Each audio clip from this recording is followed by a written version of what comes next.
তুমি কি করতে চাও? ইট ঝুলিয়ে রেকর্ড করতে চাই। এটা তো আমিও করতে পারবো।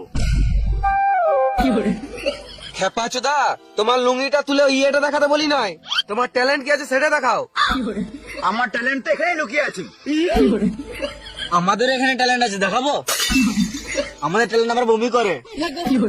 বেশি গা পাকো না, আমার আগে পুরোটা দেখো, তারপর বলবে। বেশ বেশ, শুরু করো। ভেড়া আছুদা, এটা কোনো জিনিস বুক ওয়ার্ল্ড রেকর্ড হলো নাকি? এরকম তো কোমরে ইট বেঁধে সবাই ঝুলাতে পারবে। বেশি গা পাকো না, আমার আগে দেখো কোথায় ঝুলছে।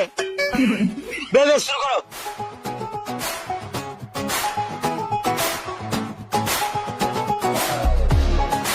এটা আমার টুনটুনে ঝুলছে, গা পাকামো নয়।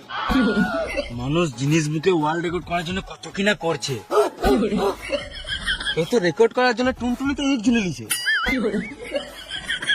এইসব ট্যালেন্ট লাখে একটাই পাওয়া যায়। তোমার এই ইট ঝুলানোর আইডিয়াটা কোথা থেকে এলো? যখন আমি ছোট ছিলাম, বন্ধুর সাথে খেলতে যেতাম।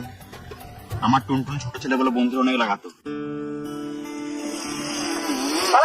খেলা লোক না তো, টুনটুনি ছোট।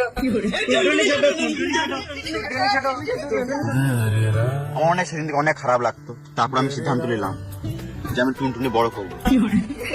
কিন্তু কি করে করবো? তারপর মাথায় আইডিয়া এলো যে আমি ইট ঝুলিয়ে টুনটুনি বড় করবো।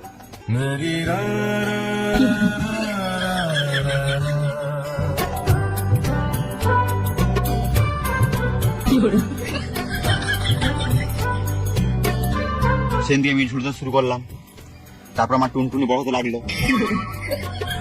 ওই দিন থেকে বন্ধুদের অনেক জ্বলন হতো। তারপর বন্ধুরা ট্রাই করতে লাগলো টুনটুনি বড় করার জন্য, কিন্তু কেউ পারতো না। কারো কারো টুনটুনি ছিঁড়ে যেত, কারো কারো বালও ছিঁড়ে যেত। ও সরি, ছোটবেলা কারো বালি বেরোয় নাই। সেদিন থেকে আমি ভাবলাম যে এটাই আমার ট্যালেন্ট, আমি সেটা এটা কেউ করতে পারবো। বাহ বাহ, সুপার ট্যালেন্ট, গাঁর ঘাটা একদম। মানুষের কোথায় কোথায় লুকিয়ে থাকে। তোমার ট্যালেন্ট একদিন নিচে ঠেকে যাবে।